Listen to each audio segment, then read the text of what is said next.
મિત્રો ભયાનક દ્રશ્યો છે।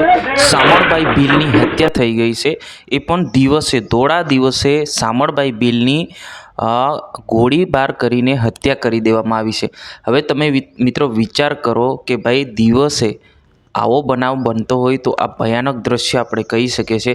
નમસ્કાર મિત્રો, વિડીયોમાં તમારું સ્વાગત છે। વિડીયોને અંત સુધી જોજો। આપણી ચેનલ પર નવા હો તો ચેનલને સબસ્ક્રાઈબ કરીને લાઇક કરી નાખજો।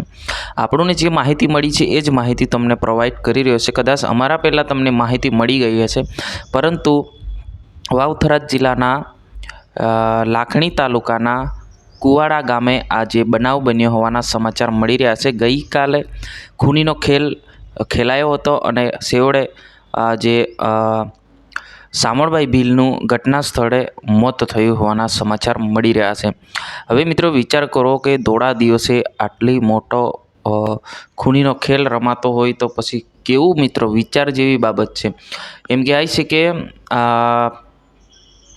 શામળબાઈ ભીલ જે છે એ કોઈ કામ માટે આવ્યા હોય કે કોઈ અન્ય કામ માટે આવ્યા હોય, પરંતુ એમને પાર્લરે એટલે કે દુકાને, આપણે દેશી ભાષામાં કહીએ દુકાને કોઈ નાસ્તો કરવા કે પાણી પીવા માટે ઊભા રહ્યા હતા। એ સમયે અજાણ્યા 3 શખ્સો આવ્યા હતા અને ધોળા દિવસે ખૂનીનો ખેલ રમી નાખ્યો।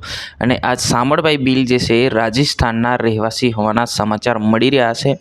અને શામળબાઈ ભીલ જે છે રાજસ્થાનના રહેવાસી છે, ત્યારે ગુજરાત આવ્યા હોય, જેટલી આપણને માહિતી મળી છે એટલી જ માહિતી હું તમને બતાવવાની કોશિશ કરીશું। પરંતુ ગઈકાલે જે બનાવ બન્યો છે એ ધોળા દિવસે વાવ-થરાદ જિલ્લાના લાખણી તાલુકાના કુવાડા ગામે આજે બનાવ બન્યો।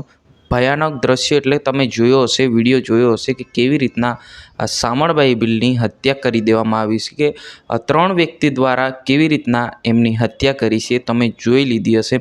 આ વિશે તમારે શું કહેવું છે જરૂર કમેન્ટ કરીને બતાવજો। આ તો વિચારવા જેવી બાબત છે કે ભાઈ દિવસે આ રીતના હત્યા થઈ જતી હોય તો રાત્રે કે શું આપણે કહી શકીએ। જી હા, આજની વિડીયો અંદર બસ આટલું। તાત્કાલિક આપણે નવા વિડીયોમાં મળશું નવી માહિતી સાથે।